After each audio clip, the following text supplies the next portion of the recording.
Hi, I'm astrologer Penny Dix, and welcome to Wednesday's midweek Astro Witter. So, what shall I witter about today? Well, I actually thought it would be helpful to look at the astrology of the huge storm, the hurricane that is the most powerful ever recorded to hit Jamaica. And this is, of course, Storm Melissa. And I thought it would be interesting to look at the actual astrology of the time it happened, when it actually hit landfall in Jamaica, and a little bit about what is happening astrologically at the moment that is contributing towards this storm's enormity. Well, of course, we know what the answer must be. It must be Jupiter. It has to be Jupiter.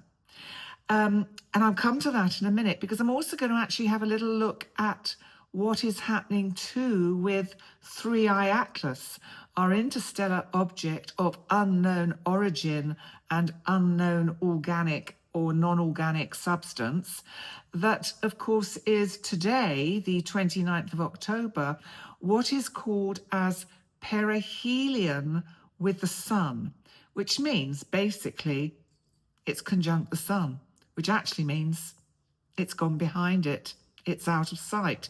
But I'll come to that in a minute. Let's have a little think about Storm Melissa, because I think what's interesting is that we are experiencing at the moment this Grand Water Trine, which means we have Jupiter in Cancer trining Saturn and Neptune in Pisces. So we've got Jupiter in Cancer, expansion, water.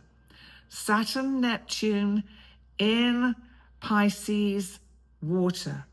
And they are both trining Mars and really widely Mercury in Scorpio, water, who in turn is trining Jupiter in Cancer. Hence we have, and let me see if I can actually show this to you. Hence we have, you can see it in the middle, this Grand Water Trine. So that is what we are in the energy of. Now, if you saw my live on Sunday, you'll know that I did spend quite a lot of time talking about these grand trines, whether it's water or fire or earth or air. And we would think naturally that water and a trine would be helpful, but it's too much water. And look at these heavyweights we've got in water signs. Jupiter in Cancer, where it is exalted, but Jupiter is radiant in Cancer.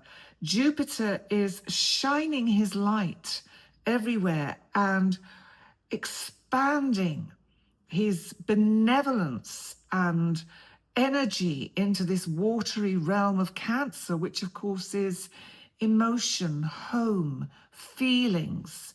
You know, all the water signs are about our emotions and our feelings. And Cancer, of course, is very personal. It's about family. It's about maternal love to a child. Whereas if we look at Scorpio, it's slightly different, because it's about the other, because of the 8th house, the Scorpio across from Taurus. So you have this, the other aspect to emotion. And then Pisces is, well, it's our psychic awareness. It's our ability to tune into those higher frequencies.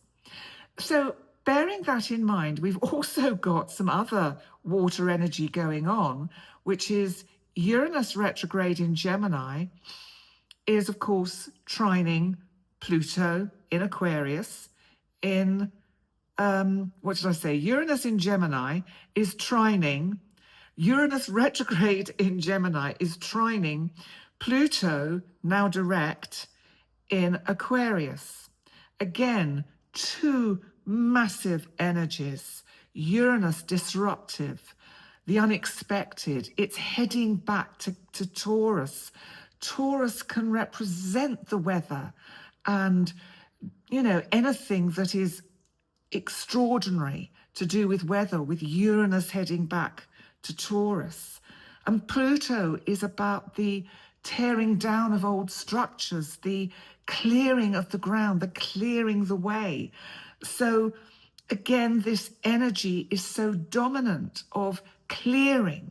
And then you've got Uranus sextiling both Saturn and Neptune in Pisces. And so you see, we've got these sextiles, we've got these trines. They're really they should be helpful. I think the way we can see where they're being helpful is that hopefully the damage and loss to life and livestock, once the storm has passed over Jamaica, it is actually now, as I'm recording, in Cuba, so the worst has finished with Jamaica. But we just have to hope that the trine is somehow, through Saturn's presence in Pisces, containing the loss, containing it to a level which is maybe even quite miraculous. Now, when I'm looking at this chart, which is actually this chart I'm looking at the moment is for yesterday, because this, of course, is when the storm hit. And Venus in Libra, the sign she rules about balance, harmony, value, love, relationship, was squaring the moon in Capricorn just for a couple of hours. But now this is where I see the square as good, because we know squares are challenging. But the moon is in an earth sign. And if you remember on Sunday, I said we've got no planets in earth at the moment. And so at least the moon has been in an earth sign for a couple of days. Today, which is Wednesday, it'll actually be in Aquarius. So it's moved significantly.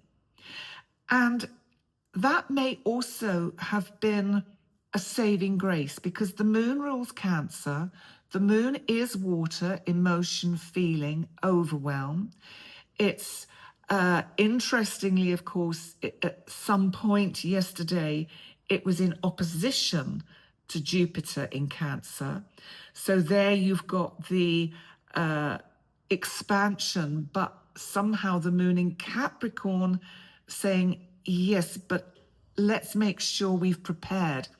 And I do believe that Jamaica did a lot to make sure it was as prepared as possible. And certainly when I was listening to the news earlier, Cuba has evacuated enormous amounts of people from the dangerous areas. And what's interesting is when I was listening to the information about this storm is that there is an incredibly large amount of rainfall, water trine. And this is because it's a slow moving storm. And the sea temperature is so warm, maybe due to global warming, which is what is being suggested, that it contributes to the development of this storm being, in a sense, more wet and more violent. And it's had winds up to 185 miles an hour. And just before, again, I started recording, they were saying that it was up to 220 miles per hour on Cuba. That is massive. And then it got me thinking about the fact that we've got this full moon in Taurus next week.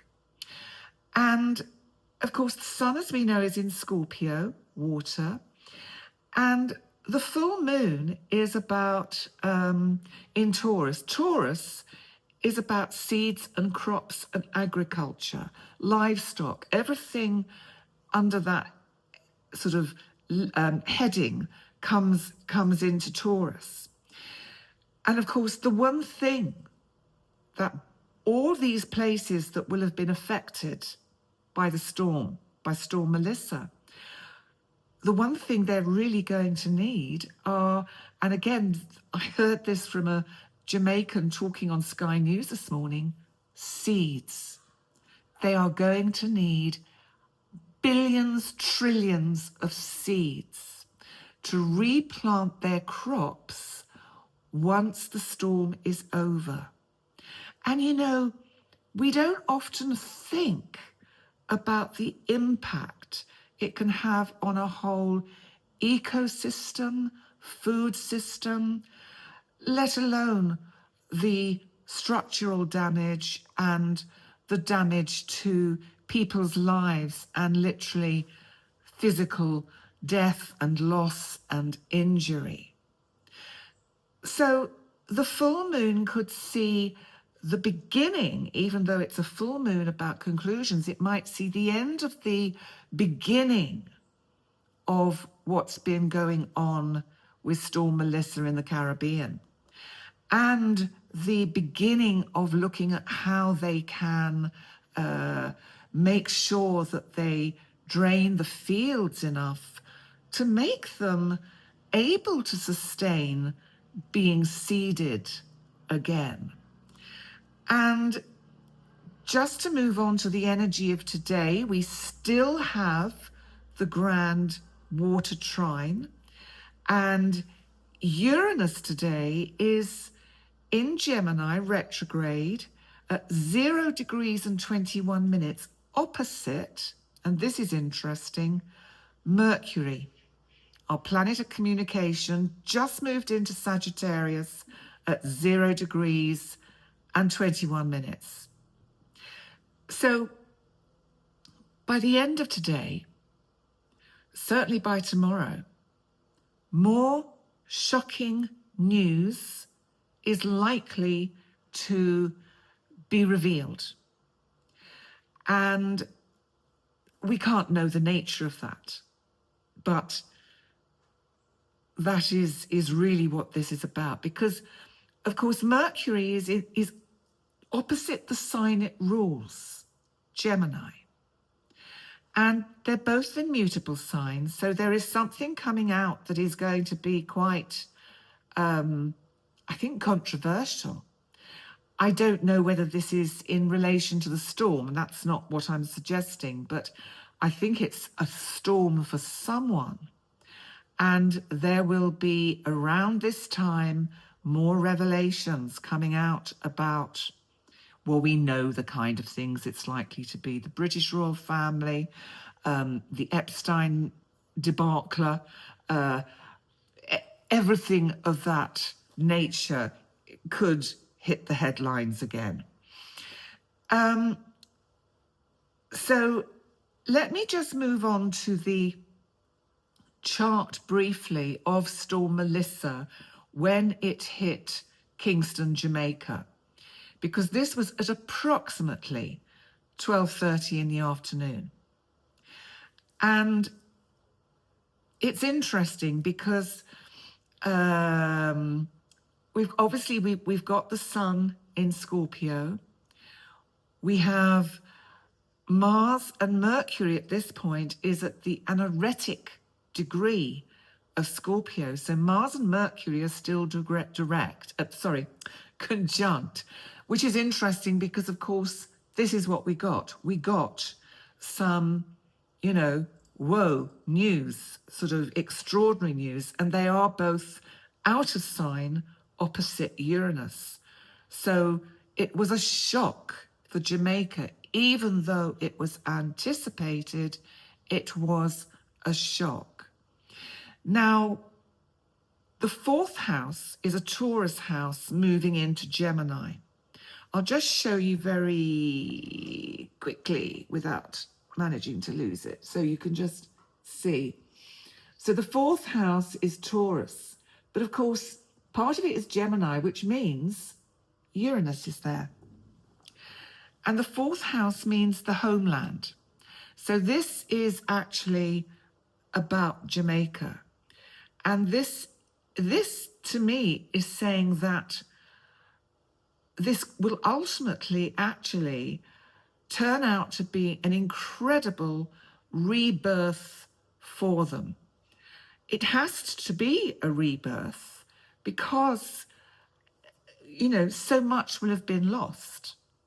But it will actually be really beneficial. And I suggest, astrologically, but by the time Uranus moves back into Gemini from Taurus next April, Jamaica will be well on its way to creating a pretty kind of smart and new country. Now, the ascendant for this chart is Aquarius. And so Pluto sits in the 12th house, conjunct outer sign, the moon in Capricorn. And it's the 12th house. Pluto conjunct the ascendant in the 12th house. Huge transformation for this country and the people in it. This is why I think from the trine, it will ultimately be a very good thing that is going to come out of this. And we do, of course, for yesterday at 12:30 p.m. In Jamaica, we did, of course, still have, we still have today, the Grand Water Trine. And Jupiter, as one point of this trine, is actually in the 6th house in Cancer. So it's almost as if it's saying, listen, this is going to be around for a while. This is going to be a daily cleanup that is just going to take time. This is a thing of time. But I do feel I feel as if that Jamaica is going to be able to turn this into a very positive, and that it can be incredibly good for the local businesses. And maybe they need a shake-up, because often when we get a shake-up, we hate it. But we can often look back and think, yeah, I needed that. That was a necessary shake-up. So I think they will receive the help they need from foreign countries. And actually Venus supports that, because Venus is in Libra in the 9th house, so they will get help from overseas. The Sun is also there in Scorpio, so help will come. And it's as if because Scorpio is on the midheaven, it's as if they are being really encouraged to look at their shadow, whether that's individually or collectively as a country, and to look at how they can, and it sounds crazy, but actually rebrand themselves. And they will come out singing, dancing.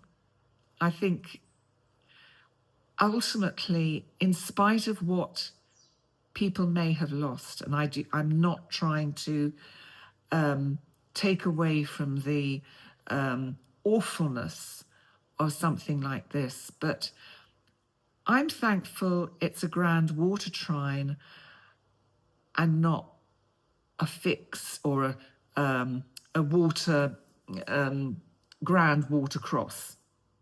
That would be tricky.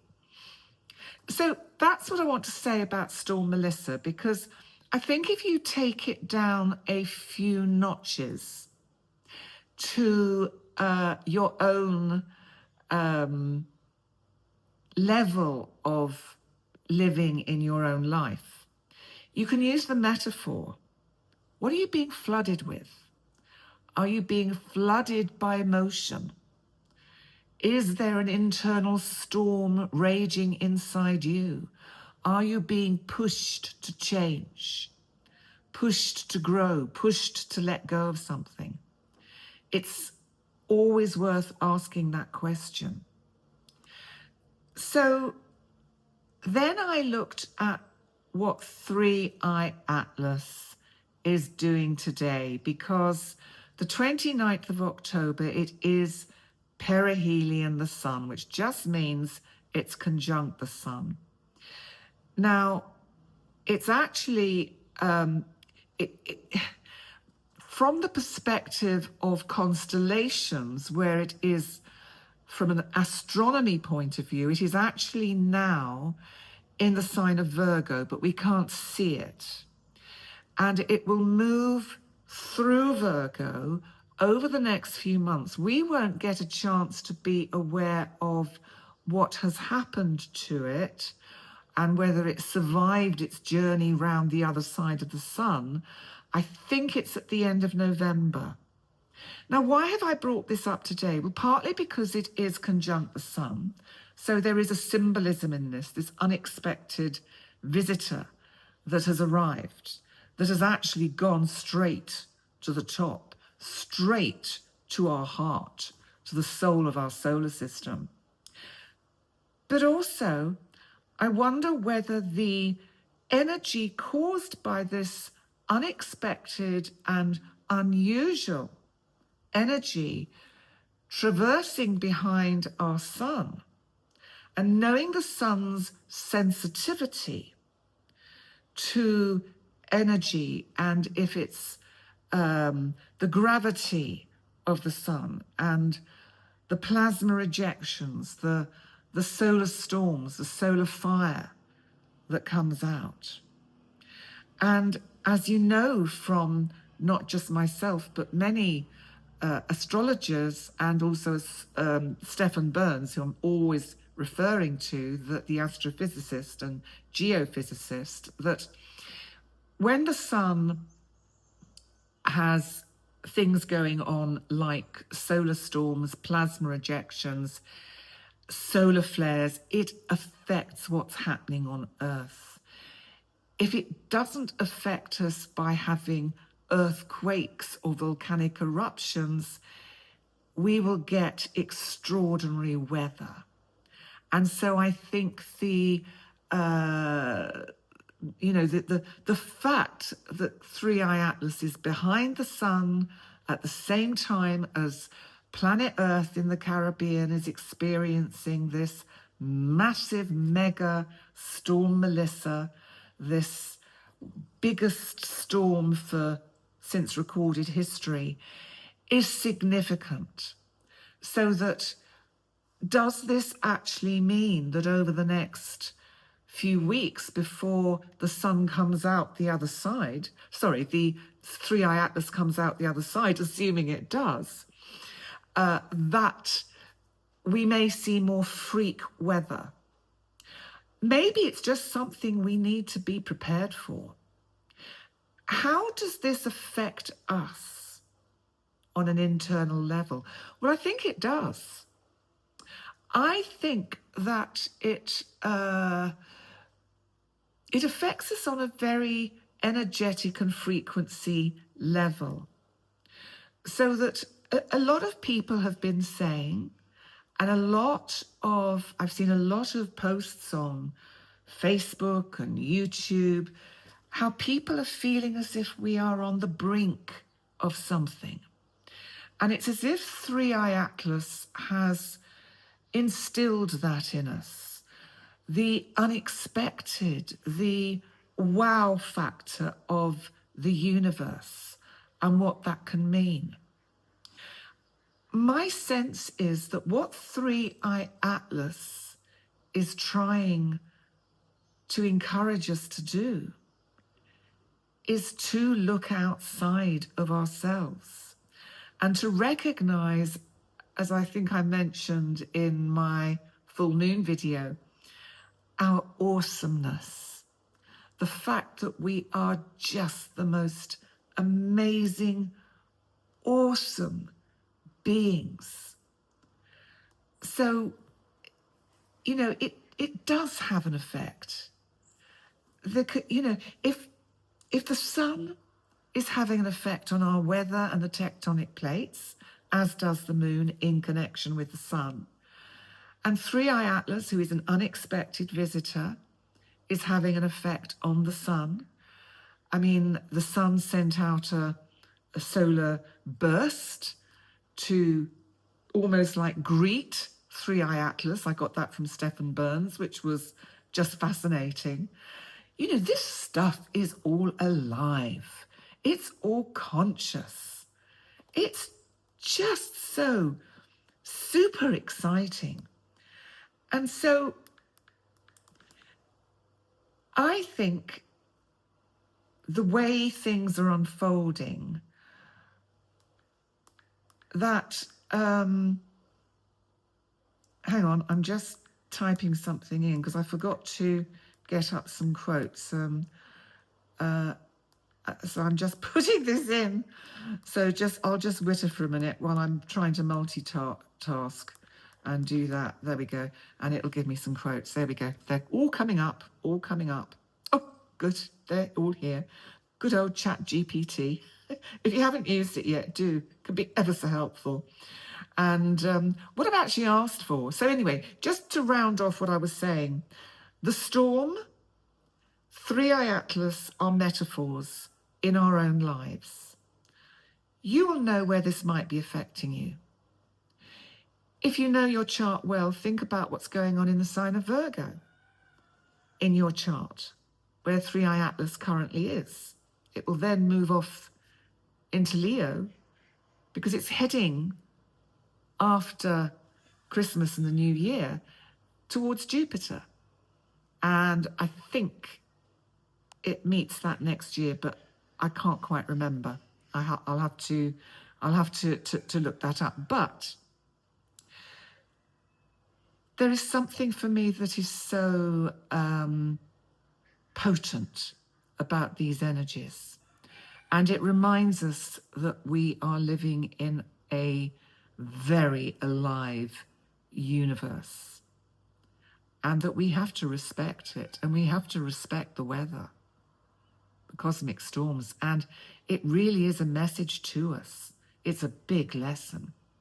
Stop doing what we're doing in terms of adding to climate change, you know, carbon footprints, all of that area, fossil fuels.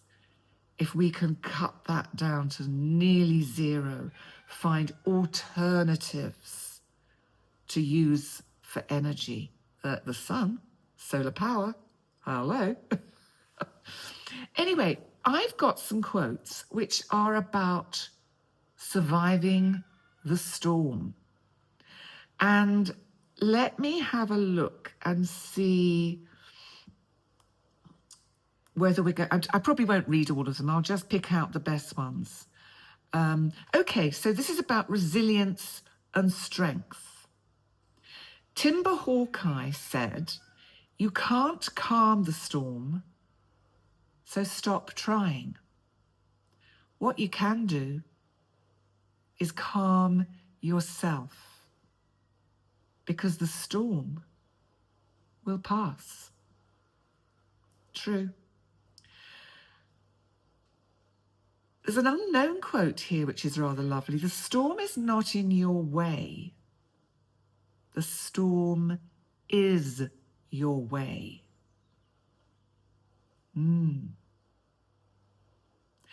And this is rather nice. C.C. Scott, "The human spirit is stronger than anything that can happen to it."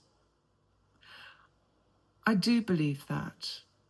And I think as I am growing older, I'm recognizing that more and more. I think that's one of the gifts that comes with the progress and the process of aging. And this is another good one. It's an unknown, but "The storm sweeps away what no longer serves, leaving space for what is true." God, I never get this man's name right. Epictetus said, it's probably Epistetus or something, "You learn to sail, not by escaping storms, but by steering through them." Oh, this is a very well-known one by Haruki Murakami. "When the storm has passed, you won't remember how you made it through. But one thing is certain: when you come out of the storm, You won't be the same person who walked in. And that's what I'm seeing for Jamaica. An amazing transformation for all of them that have gone through this experience.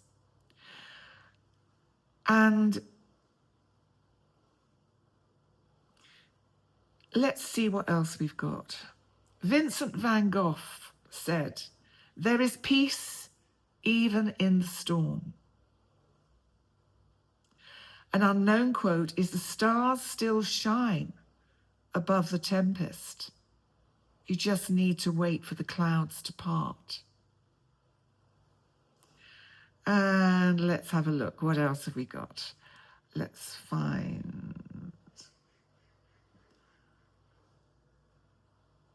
This is quite a good one. This is... ChatGPT has made me an affirmation that it's written for me to say. So this is a Penny Dix style affirmation. How does it do it? To weather the storm of life, you must first believe you are the lighthouse. Oh, actually, I quite like that. Thank you, ChatGPT. And let's find one more just to finish with. This is quite funny.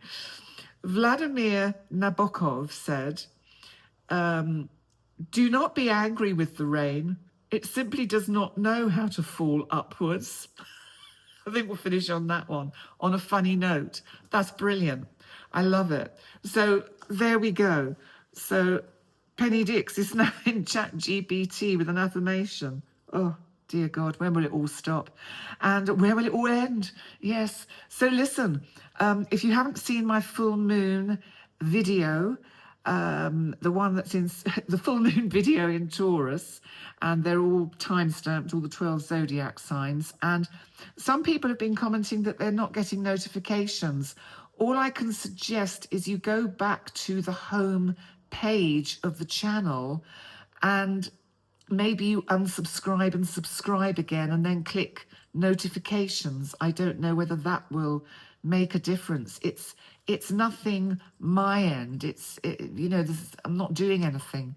There's nothing I can do to make you get notifications or not make you get notifications. That's completely up to you. Or else find a way to contact, do customer service on YouTube and say, "I'm not getting notifications. What's happening?" Sometimes maybe just actually signing out and signing back in again may reset it all. So that could be helpful. So yes, the full moon video, the full moon, super moon in Taurus is up on my channel with all the twiddly bits. And I will be back on Sunday with the live month ahead. So that's for November. So goodness, we're already there. Have an awesome Halloween, whatever you're doing. Remember to like, comment and subscribe. And thank you for joining me. And weather the storm and everything shall be okay.